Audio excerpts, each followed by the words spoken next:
इंजुरंजीमध्ये आपणा सर्वांचं सहर्ष स्वागत। नेहमीच आपण कामात असतो, महिला म्हणलं की काम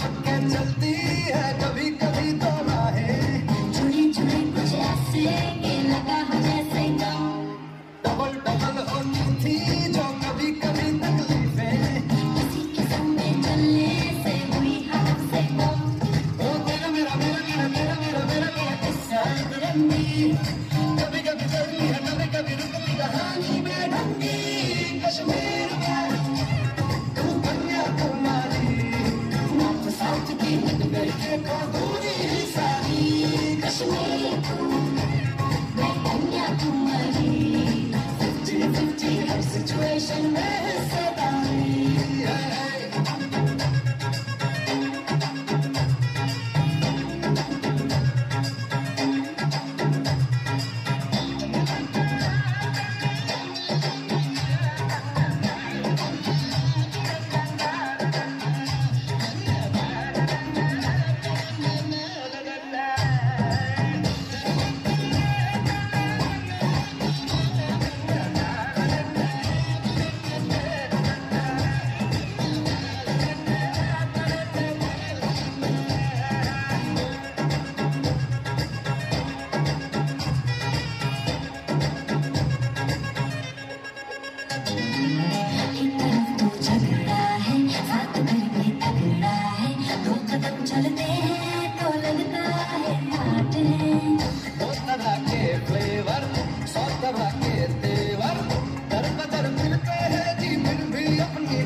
हम शाम शहर के चार पैर के मूड बदल जाए कश्मीर तू कन्याकुमारी उत्तर में दक्षिण को अपना तुम्हारी कश्मीर मैं कन्याकुमारी दिल बेच में जाए तो फिर ये दुनिया सारी चिपक चिपक के चलती है कभी कभी तो राहें जुड़े जुड़े कुछ ऐसे कि लगा हो जैसे गम डबल डबल होती थी जो कभी कभी तकलीफें किसी किस्म में चलने से भी हमसे कम ओ मेरा मेरा मेरा मेरा मेरा मेरा मेरा मेरा किस्सा रंगी कभी कभी चलती है कभी कभी कहानी में रंगी कश्मीर में तुम कन्याकुमारी साउथ की निकली देखो पूरी ही सारी कश्मीर मैं कन्याकुमारी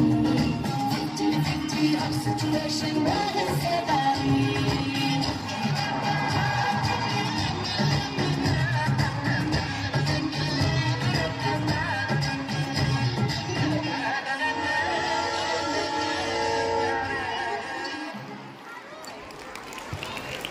खूप सुंदर असा परफॉर्मन्स आहे।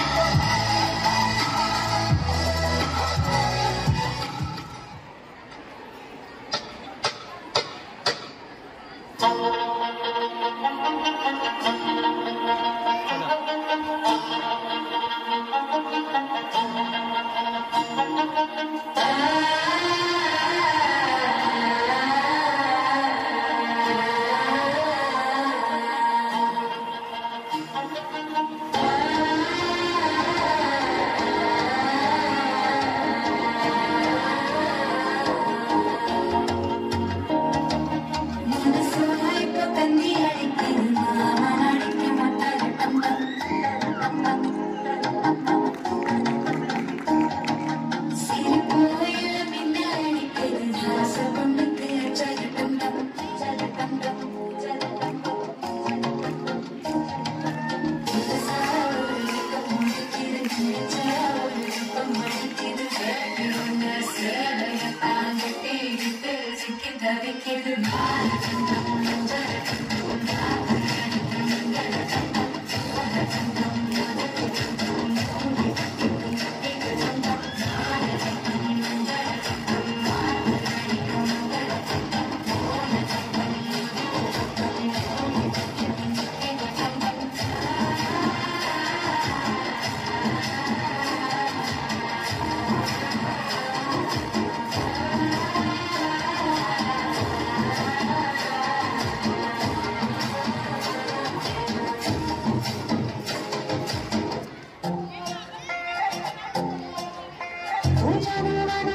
कोणी आहे का घरात? अहो मॅडम तुम्ही या ना. प्राचीला बरं वाटत नाही. अरे बापरे, काय झालं? काळजीचं कारण नाही. प्राची पहिल्यांदाच शहाणी झाली. माझ्या परीने मी मार्गदर्शन केलंच आहे. आता तिला तुमच्या मायेची गरज आहे. येते. ताई, पोटात खूप दुखतंय. घाबरू नकोस. प्रत्येक बाईचं आयुष्य नव्याने सुरू होतं जेव्हा ती वयात येते. आणि तू आता वयात आलीस.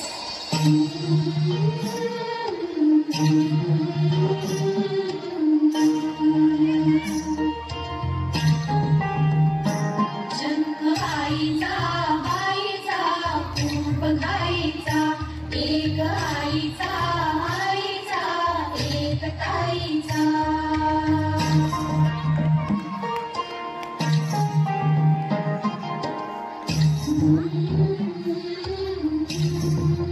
पाठ दुखतेय. ताप आलाय. काय मी सांगू काय मी झाले. का तुला सखये नाहणे आले. मायही सांगे करत मायेचा. जन्म बाईचा बाईचा खूप घाईचा. मुलगी एकदा नाही तर 3 वेळा जन्म घेते. एकदा आईच्या पोटातून, एकदा ती आई होते तेव्हा. पण तिसरी आणि महत्वाची वेळ म्हणजे ती आई होण्यास सक्षम होते तेव्हा. बाहुली होती खेळ खेळाया. बाहुली मोठी ओहली काया. रंग बेजारा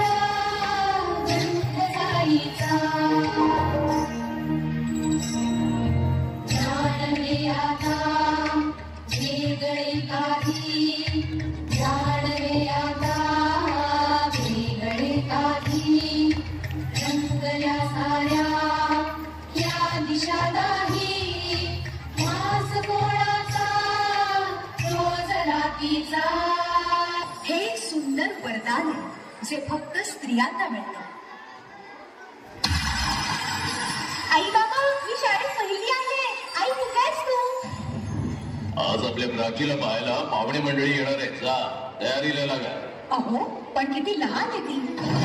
बाई माणसांना जेवढं सांगितलं जातं तेवढंच करावं. निघा. ऐकलंस ना बाबा काय म्हणाले? मी नाही जाणार तुम्हाला सोडून. समाजातल्या परंपरेला तुझी आई सुद्धा बदलू शकत नाही. सुन्या सुन्या मनामध्ये सूर हलकी नव्या जुन्या आठवणी भास पडकी दारी सनंतीचे सूर गाणे मनी बोल होऊन गाणे विरहाचा पुढे वारसा हरलीने सगळी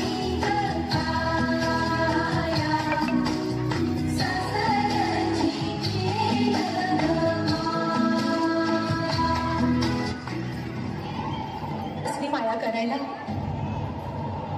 मुलगी म्हणून जन्माला येणं हाच आपला गुन्हा आहे. कसं सांगू, कसं शिकवू तुला?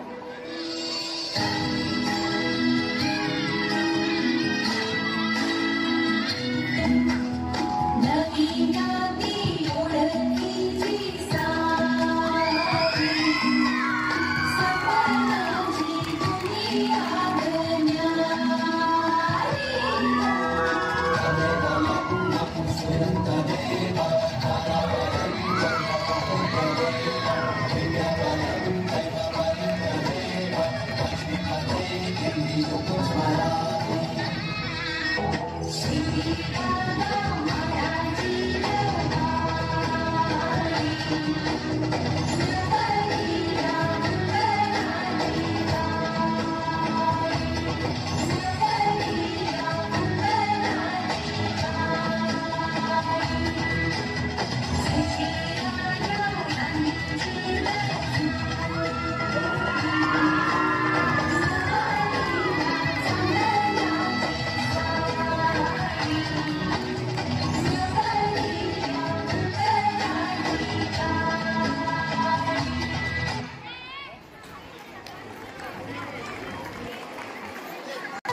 नमस्कार, मी भारतातील पहिली महिला शिक्षिका आहे. मी दलित व महिला हक्कांसाठी काम करते. मी आहे सावित्रीबाई फुले.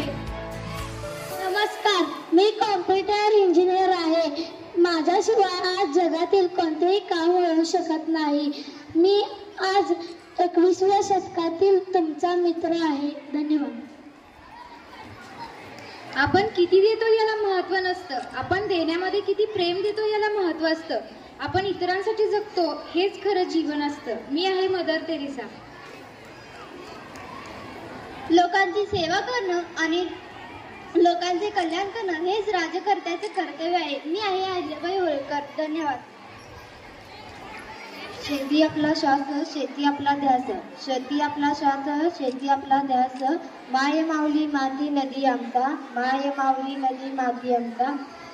शेतकरी आमची जात, शेतकरी आमची जात. धन्यवाद. नमस्कार, मी सैनिक. आजकालच्या जगात महिला सुद्धा देशाच्या संरक्षणाची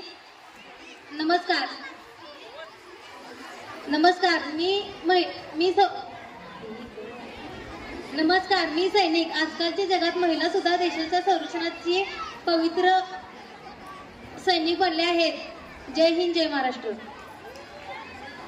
नमस्कार, मी भारतातल्या महिला डॉक्टर आनंदीबाई जोशी. रुग्णांची सेवा ही ईश्वर सेवा असते. नमस्कार, माझे नाव प्रतिभाताई पाटील. मी भारतातील पहिली महिला राष्ट्रपती आहे. धन्यवाद. नमस्कार, मी अनेक अनाथ मुलांचे संगोपन करते. त्यांच्यासाठी मी पुण्यात एक अनाथाश्रम चालवते. आई कधीच पराभूत होऊ शकत नाही. मी सिंधुताई सपकाळ. धन्यवाद. नमस्कार, मी वारकरी संपादनातील श्री संत कवयित्री म्हणून मला ओळखतात. माझे 732 अभंग आहेत. मी तुकांची शिष्या संत बहिणाबाई. धन्यवाद. मी कॉर्नेलिया सोराबजी, भारतातील पहिली महिला वकील, मुंबई विद्यापीठातील कायदा शिकवणारी, ऑक्सफर्ड विद्यापीठातील प्रथम पदवीधर. मी एक स्त्री आहे. धन्यवाद. नमस्कार, मी आहे शिक्षिका. शिक्षिका म्हणजे विद्यार्थ्यांना ज्ञान, कौशल्य आणि चांगले विचार शिकवणारी व्यक्ती. धन्यवाद. नमस्कार, मी राणी लक्ष्मीबाई आवाहन करते की मी एक स्त्रीचे रूप आहे जे तुम्ही नेहमी पुजता. इथे जमलेली प्रत्येक स्त्री ही नवदुर्गा आहे. तुमच्या कर्तृत्वाला व तुमच्या सन्मानाला सलाम. जय हिंद. नमस्कार, मी भारतातील पहिली महिला IPS अधिकारी किरण बेदी. मी तुरुंग सुधारणा व महिला सबलीकरणात महत्त्वाची भूमिका बजावत आहे. जय हिंद. नमस्कार, लाख मेले तरी चालतील पण लाखाचा फौजीदार जगला पाहिजे अशी मी माता म्हणजे जिजामाता. नमस्कार, मी भारताची पहिली महिला पंतप्रधान इंदिरा गांधी.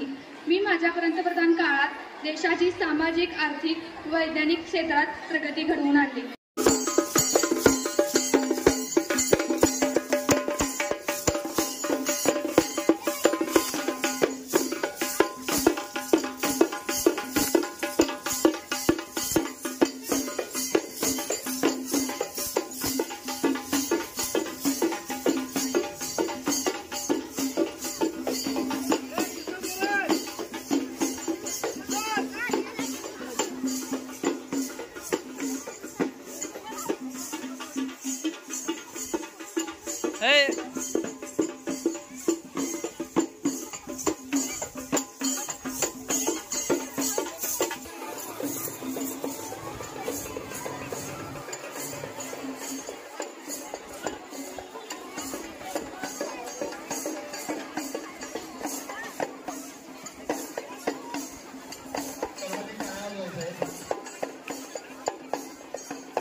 आम्हा स्त्रियांचे अस्तित्व, आमचा अभिमान, आमचा स्वाभिमान सावित्रीबाई फुले यांच्या प्रतिमेचे पूजन व दीप प्रज्वलन मान्यवरांनी करावे अशी मी त्यांना विनंती करते.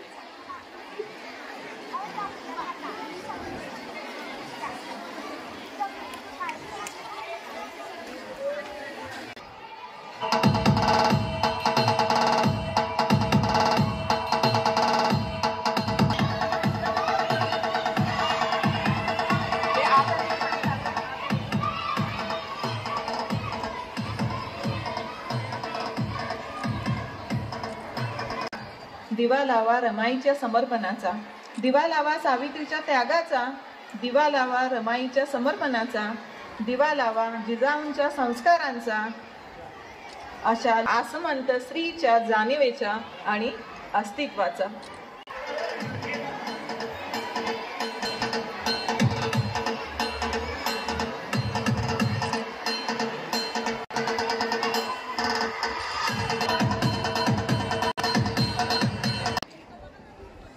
या संस्थेचे संस्थापक तात्या, या संस्थेच्या अध्यक्ष माननीय संजयरावजी दादा, कार्याध्यक्षा ओळे वहिनी, प्रशासनाधिकारी भोरे सर, या शाळेचे मुख्याध्यापक माननीय कांबळे सर, अगदी आमच्या शहापूर गावातील अतिज्येष्ठ आमच्या काकी पाटील काकी, त्यांच्या सूनबाई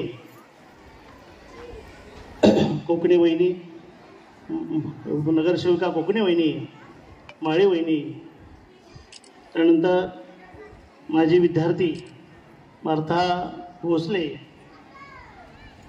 आमच्या माजी मुख्याध्यापिका कुडछे मॅडम, तारापूर जगसरच्या प्राचार्य पाटील मॅडम, आणि तुम्ही सर्व की ज्याला ही मातृवंदना द्यायची होती. स्वागत करावं की संपूर्ण कार्यक्रम संपेपर्यंत आपण शांततेचं सहकार्य करायचं आहे. भारतीय संस्कृतीमध्ये संपलेले सर्व मान्यवर व स्टेजच्या समोर असणारे सर्व मान्यवर यांचं या कार्यक्रमाच्या प्रसंगी मी सहर्ष स्वागत करतो. 8 मार्चला आमच्या शाळेमध्ये महिला दिन अगदी मोठ्या उत्साहानं साजरा झाला. त्यावेळी आमच्या शाळेतल्या मुलींचा आणि शिक्षकांचा आम्ही कौतुक केलं, त्यांचा आदर केला, सत्कार केला आणि एक विचार पुढे आला की माता पालकांचा देखील आपण सत्कार करावा, त्यांचं कौतुक करावं आणि यासाठी हा मातृवंदना कार्यक्रम या ठिकाणी आयोजित केलेला आहे. असं म्हटलं जातं की भारतीय स्त्री कुटुंबामध्ये कितीही मोठं संकट असू दे, राष्ट्रावर कितीही मोठं संकट असू दे, त्या संकटाचा जिद्दीनं ती मुकाबला करते आणि अशाच एका कर्तृत्वान जिद्दी एका महिलेची गोष्ट या मातृवंदना कार्यक्रमाच्या निमित्तानं मी आपल्या समोर मांडतोय. ती गोष्ट अशी आहे, बुलढाणा जिल्ह्यातल्या मेखर नावाचा एक तालुका आहे आणि त्या मेखर नावाच्या तालुक्यामध्ये एक स्त्री राहते आणि तिचं नाव आहे लता भगवान करे. वय वर्ष 65, नवऱ्याचं वय आहे वय वर्ष 70 आणि 3 मुली. अत्यंत गरीब कुटुंबावस्थामध्ये जगणारे हे कुटुंब, दुसऱ्याच्या शेतामध्ये राबणारे हे कुटुंब. 3 मुलींची लग्न झाली आणि 3 मुलींच्या लग्नानंतर नवरा बायको दुसऱ्याच्या शेतामध्ये जाऊन राबायला लागली. अगदी हसत खेळत जगणारे हे सहकुटुंब. पण एक दिवस असा आला, काय येतो असं म्हणतात की वय वर्ष 70 असणारा नवरा आजारी पडला आणि बिचाऱ्या त्या स्त्रीला समजेना की काय करायचं आणि गावातल्या एका सरकारी दवाखान्यामध्ये आपल्या त्या 70 वर्षाच्या नवऱ्याला घेऊन गेली. डॉक्टरांनी तिथं काही प्राथमिक तपासण्या केल्यानंतर डॉक्टर म्हणाले की शहरातल्या एका मोठ्या दवाखान्यामध्ये न्यावं लागेल. मग बुलढाण्याला दवाखान्यामध्ये नेण्याचा निर्णय घेण्यात आला. पण तिथं नेत असताना पैशाची अडचण, गावातल्या 4 लोकांच्याकडे हात पसरले, पैसे गोळा केले, पुन्हा त्या बुलढाणा जिल्ह्यातल्या शहरातल्या गावाकडे गेली. डॉक्टरने तिथं पुन्हा तपासण्या केल्या. डॉक्टर म्हणाले की काही तपासण्या करण्यासाठी लागणाऱ्या मशिनरी इथं नाही आहे, तुमच्या नवऱ्याला बारामतीला न्यावं लागेल. आता त्या बाईच्या पायातली जमीन सरकली की काय करावं आता समजेना. पुन्हा तिच्यासमोर पैशाचा प्रश्न निर्माण झाला की आता पुन्हाकडे पैसे पसरायचे.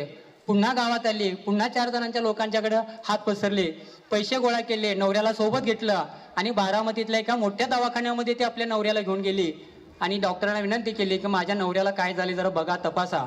डॉक्टरांनी काही टेस्ट केल्या आणि डॉक्टर म्हणाले की महत्वाची एक तपासणी करावी लागेल आणि त्या तपासणी केल्यानंतर ऑपरेशनचा खर्च आहे तो 2 लाख रुपये खर्च आहे. बिचारी जागेवरच कोसळली, तिला समजेना की आता काय करायचं, कारण इथं येऊपर्यंत 4 जणांच्या समोर हात पसरलेले होते आणि आता परत कुणासमोर हात पसरायचा. नवरा बिचारा आता ऍडमिट आहे आणि डॉक्टरांच्या बरोबर ती चर्चा करते आणि डॉक्टर म्हणतात की लाखो रुपये जमा केल्याशिवाय उपचार करता येणार नाही. बिचारी रडत रडत बाहेर आली आणि त्या काउंटरवर विचार करायला लागले की एवढे पैसे आता गोळा करायचे कुठनं. आणि तिथं रोडायला लागली, फुसफुसायला लागली, विचार करायला लागले की आता नवऱ्याकडे आज जावं आणि नवऱ्याला सांगा तू मर जा, आतापर्यंत आमच्यासाठी खूप खस्ता खाल्लेत, आता आमच्यासाठी खूप केलेस, पण मी बायको म्हणून तुझ्यासाठी काय करू शकत नाही. बिचारला वाईट वाटायला लागलं, रडायला लागले की आता काय करायचं, पैसा एवढा गोळा कुठं करायचा, कारण आतापर्यंत जमा केलेले पैसे 4 जणांच्या हात पसरून गोळा केलेले, पण लाखो रुपये गोळा कुठनं करायचे.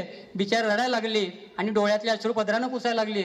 नंतर थोडी शांत झाली डोळ्यातले अश्रू कमी झाले. विचार करायला लागले की पैसे गोळा कसे करायचे. विचार करत असताना बाजूच्या बाकड्यावरचा एक पेपर पडलेला होता. पेपर तिनं उचलला आणि पेपरवर ठळक अक्षरामध्ये बातमी होती बारामती मॅरेथॉन स्पर्धेची आणि रक्कम होती लाखो रुपये. क्षणाचाही न विचार करता ती पेपर घेऊन ती माऊली त्या मॅरेथॉन स्पर्धेमध्ये धावली आणि त्या संयोजकांना विनंती करायला लागली की मला या मॅरेथॉन स्पर्धेमध्ये भाग घ्यायचा आहे, मला लाखो रुपये मिळवायचे आहेत. त्या संयोजक कमिटीमधले सदस्य म्हणाले तुम्हाला या मॅरेथॉन स्पर्धेमध्ये भाग घेता येणार नाही, कारण या स्पर्धेचे नियम असे आहेत की तुमच्या टी शर्ट पाहिजे, पायामध्ये शूज पाहिजेत, असं कुठलीही तुमच्याकडे नाही आहे, त्यामुळे तुम्हाला भाग घेता येणार नाही. ती माऊली बिचारी संयोजकांना विनंती करायला लागली, अहो माझा नवरा आजारी आहे, त्या नवऱ्यासाठी मला या स्पर्धेमध्ये भाग घ्यायचा आहे, मला लाखो रुपये मिळवायचे आहेत, कृपया करा मला या स्पर्धेमध्ये भाग घेऊ द्या. संयोजकांनी त्यांची विनंती मान्य केली. स्पर्धेला ती उभी राहिली. स्पर्धा सुरू झाली आणि बिचारी स्पर्धेमध्ये भाग घेत असताना बेभान होऊन पळाली. इतकी बेभान होऊन पळाली की पळत असताना तिला फक्त दवाखान्यामध्ये ऍडमिट असलेला फक्त नवरा दिसत होता.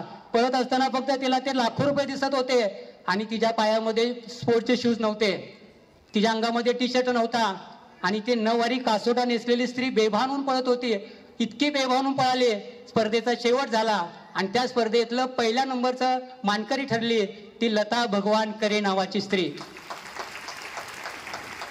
विचार करा, त्या स्पर्धेमध्ये भाग घेतलेले सगळे स्पर्धक गेले 2 वर्ष भाग सराव करत होते, पण या माऊलीनं कुठलाही सराव केला नव्हता. स्पोर्ट्स शूज नाही तिच्या पायामध्ये, अंगामध्ये कुठलाही टी शर्ट नाही आहे, असं कुठलंही नसताना त्या स्पर्धेमध्ये तिनं भाग घेतलेला आहे आणि जिद्दीनं त्या स्पर्धेमध्ये भाग घेऊन तिने यश मिळवलेलं आहे.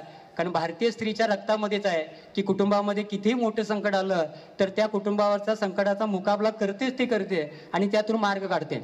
गेल्याच आठवड्यामध्ये एक गोष्ट घडली की सुनीता विल्यम नावाची भारतीय वंशाची अमेरिकेतली एक अंतराळवीर की 8 दिवसासाठी फक्त ती गेलेली होती आणि तिच्या त्या यानामध्ये बिघाड झाला आणि 8 दिवसाचा कालावधी उजाडला, जवळजवळ 9 महिन्याचा कालावधी उजाडला.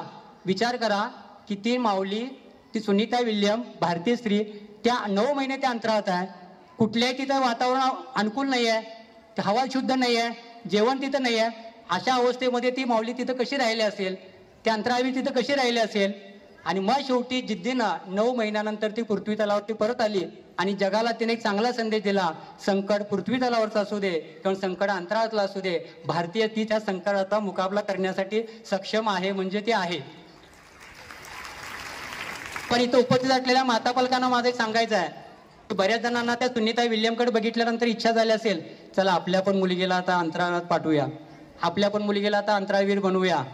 पण बऱ्याचशा पालकांना हे समजलं नसेल की ती सुनीता विल्यम 9 महिने अंतराळात राहिले, पण त्याच्या अगोदर ती 9 महिने आईच्या गर्भामध्ये राहिलेली आहे.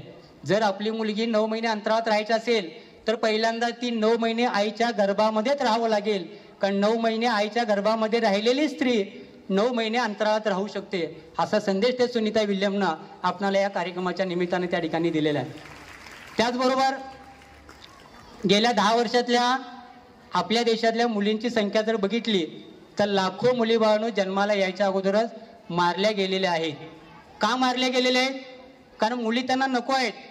2 मुलींचा बाप मागच्या जन्मीचा पाप, 5 मुलींचा बाप मागच्या जन्मीचा महापाप, असं समजून आपल्या देशातल्या स्त्रिया त्या गर्भामध्ये असणाऱ्या अर्भकांची, त्या लहान मुलींची हत्या करतात. गेल्या 10 वर्षामध्ये 1 कोटीपेक्षा जास्त मुली आपल्या देशातल्या जन्माला यायच्या अगोदरच मारल्या गेलेल्या आहेत.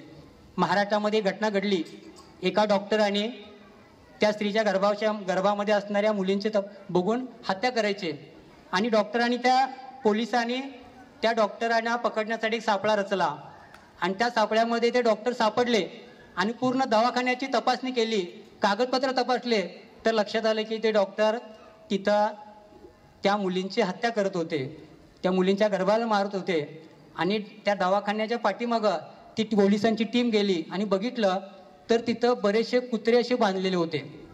मग प्रश्न पडला असेल की डॉक्टरांना कुत्रे पाळण्याची हौस असते, डॉक्टर कुत्रे पाळतात, पण ठीक आहे एखादा कुत्रा पाळेल, 2 कुत्रे पाळेल हौसेनं.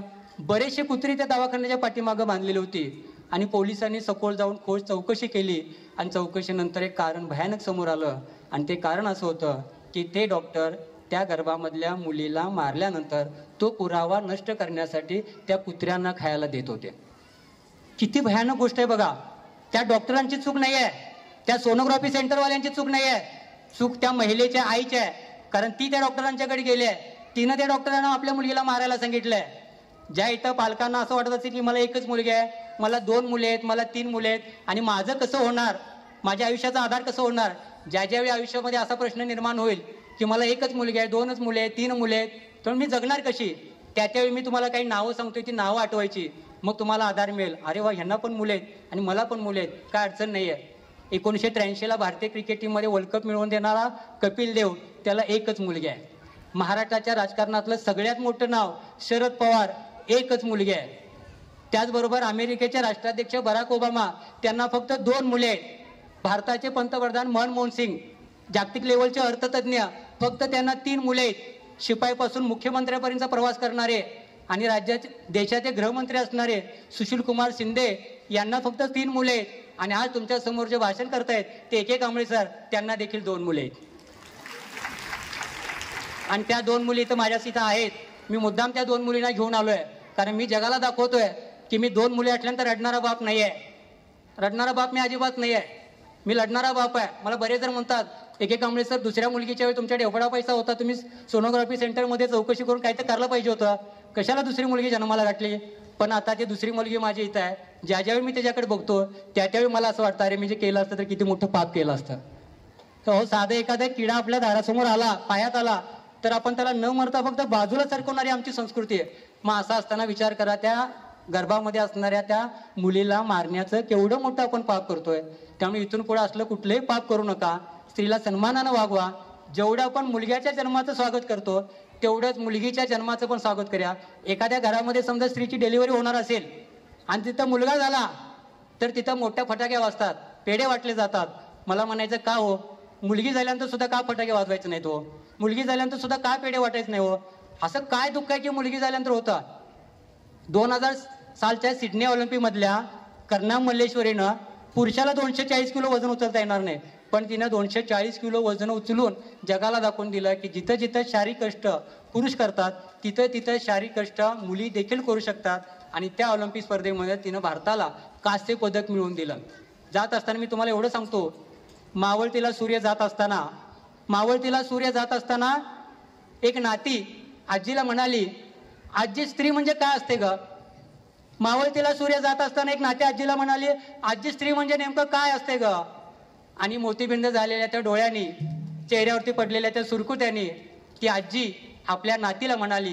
ती आजी नातीला काय म्हणाली बघा, ती आजी नातीला म्हणाली, जर तिला तुडवलं तर ती नागिन असते, जर तिला तुडवलं तर ती नागिन असते, जर तिला डिवसलं तरी वाघीण असते, जर तिला तुडवलं तर ती नागिन असते, जर तिला डिवसलं तर ती वाघीण असते, आणि जर का ती कडाडली तर वीज असते, आणि तान्या बाळाची ती नीज असते, आणि बरं का पोरी, तिच्याच पोटात आयुष्याचं बीज असते, तिच्याच पोटात आयुष्याचं बीज असते.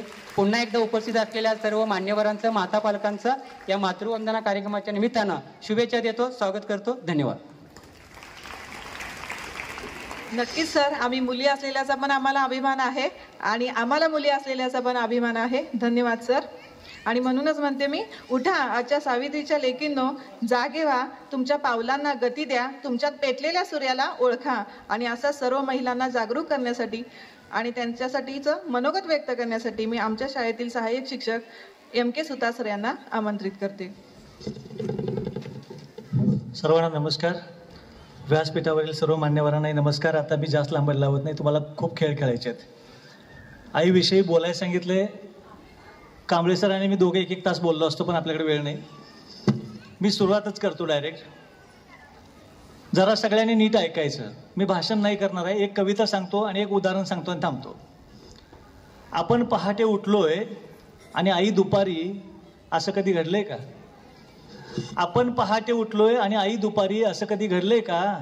आपण जेवायच्या आधी आईचं ताट आपण कधी वाढलंय का? बरं, तुम्ही तरी येताना आईसाठी कधी काय आणता? बरं, तुम्ही सुद्धा येताना आईसाठी कधी काय आणता? तुम्हीच सांगा बघू, आईचा आवडता रंग कोणता? देवा, आईला हवं ते मिळू दे, देवा, आईला हवं ते मिळू दे, अशी प्रार्थना कधी केली आहे? देवा, आईला हवं ते मिळू दे, अशी प्रार्थना कधी केली आहे? आणि पाहिलं का, आई शेवटची ऑनलाईन कधी मोबाईलवर आली आहे? तिच्या बर्थडेची पार्टी तिच्या मैत्रिणींना देतो, तिच्या बर्थडेची पार्टी तिच्या मैत्रिणींना देतो आणि तिने केलेला पसारा आपण कधी आवरतो? तरीही बाळाला कुणी बोललं की तिचं मन येतं भरून, आपण मात्र बोलताना शिवी आईवरून. कितीही कर्तृत्व गाजवा तुम्ही, झेप कमीच पडते आणि आईने कडेवर घेतल्यावरच आपली उंची वाढते.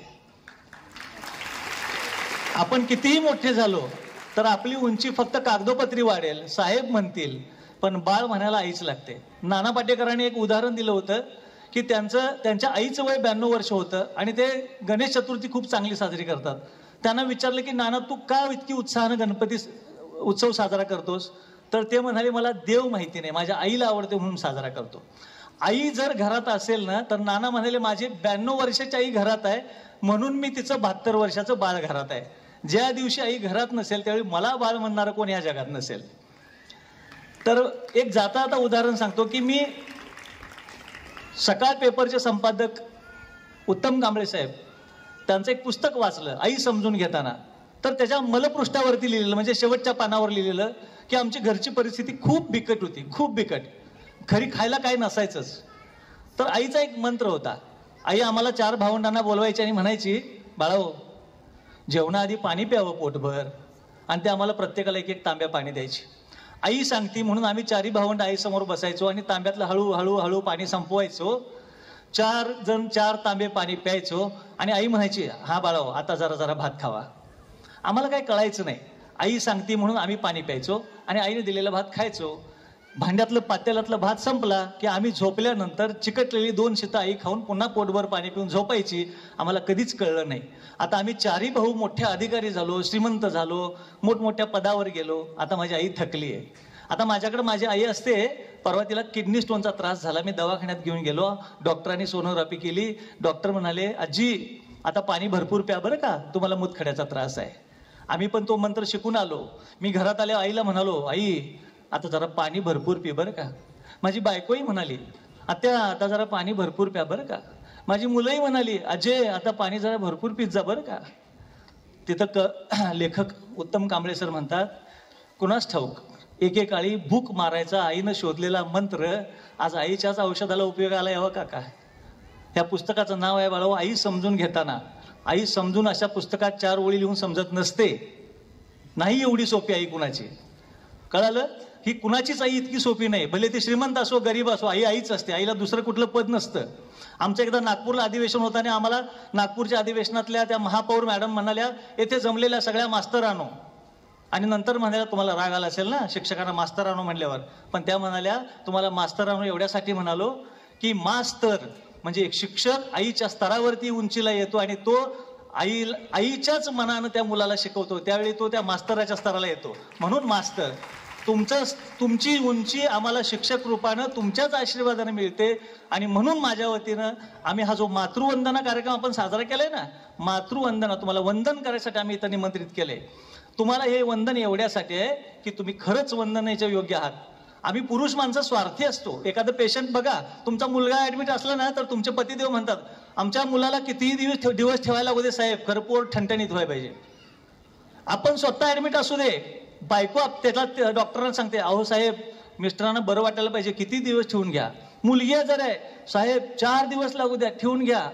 पण तीच बायको ज्या वेळेला आजारी पडते आणि हॉस्पिटलमध्ये जाते त्यावेळेला तोच नवरा येऊन सांगतो, साहेब जरा डिस्चार्ज लवकर द्या, घरात अडचण आहे. तुमची दया माया कराय आमच्याकडे वेळ नाही. आम्ही स्वार्थी माणसं आहोत, पुरुष माणसं, पण संस्कारी पण आहोत. आणि संस्कारी आहोत म्हणून तुम्हाला छोटासा आनंद आणि छोटीशी विश्रांती. आमच्या आजच्या कार्यक्रमाचं टायटल आहे छोटीशी विश्रांती छोटासा आनंद. आम्हाला ज्या परीनं देता आला तो द्यायचा होता. तुमच्या ऋणातनं मुक्त कधीच होता येत नाही, पण किमान थोडासा आनंद देऊ शकलो. धन्यवाद.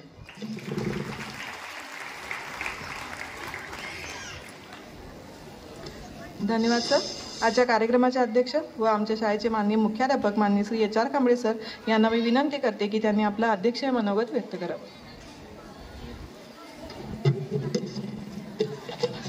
वेळ भरपूर झालेला आहे. आपल्या शाळेमध्ये मातृवंदना आईपणाचा सोहळा अतिशय थाटात साजरा होतोय.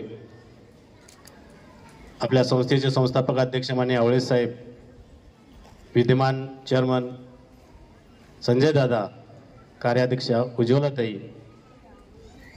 आपल्या संस्थेचे प्रशासन अधिकारी भोरे सर, या कार्यक्रमाला उपस्थित असलेले सर्व मान्यवर, त्यामध्ये शाळेचे पर्यवेक्षक बी पाटील सर, ताराबाई गर्ल्स हायस्कूलच्या मुख्याध्यापिका SP पाटील मॅडम, माजी मुख्याध्यापिका कुडचे मॅडम,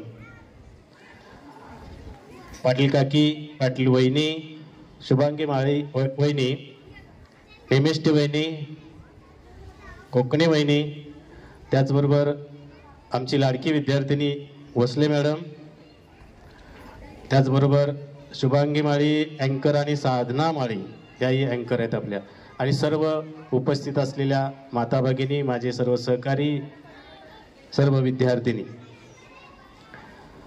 हा कार्यक्रम आम्ही जेव्हा डोक्यामध्ये घेतला, आमच्या भगिनीने ना अगोदर आम्ही 8 मार्चला हा कार्यक्रम घेतला आमच्या शाळा स्तरावरती, पण असं लक्षात आलं की 10वीची परीक्षा आहे आणि हा कार्यक्रम मोठ्या प्रमाणात घेता येत नव्हता.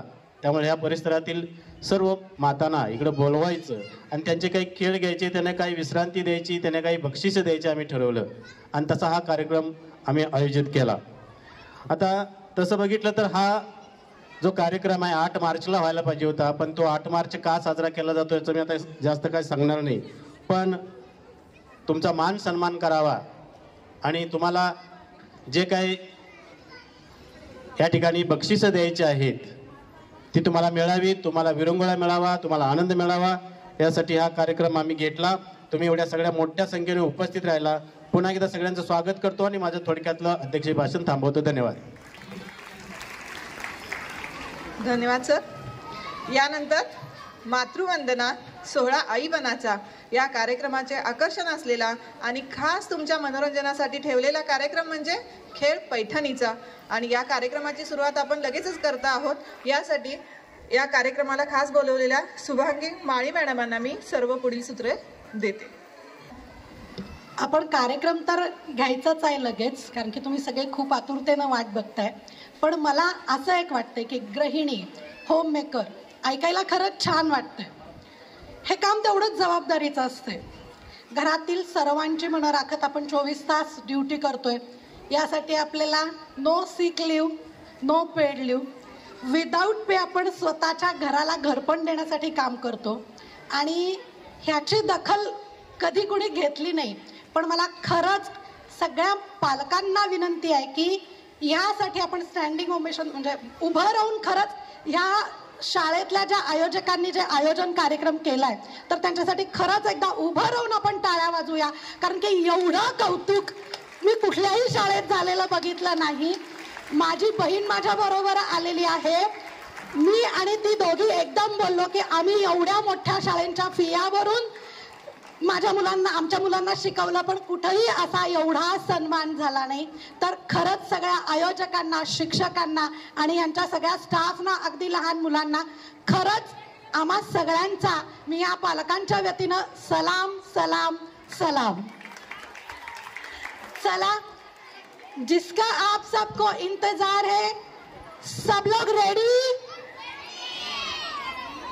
हातात धरलेला आहात आणि ह्यात फक्त आम्हाला महिला पाहिजे, नकोय. सगळ्या महिला आहेत ना? आणि सगळ्यांना एक सूचना आहे, जो खेळ सांगणार आहे, जो गेम खेळणार आहे तो तुमच्या जबाबदारीवर खेळायचा आहे. दुसरी गोष्ट, तुमच्या हातात वस्तू दिसतात म्हणा, त्या वस्तू तुम्ही सांभाळायचं. याला ना शाळा जबाबदार, ना अँकर जबाबदार, ना कुठले शिक्षक जबाबदार. फक्त ऐका, नंतर कुठलीही तक्रार नका, आम्ही ऐकलंच नाही.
अंतिम मांडवाच्या दारी पाणी वाकाय झुळझुळ तिथं मोर पाणी पेला पेला पेला उडून गेला गेला गेला चिंचबनी चिंचबाईच्या पिवळ्या काड्या वरमायांच्या हिरव्या साड्या अगं बोरडीन बाई तुझा बोरडीने ठोक काढीला चाकीवाने त्यांनी चाल तेव्हाने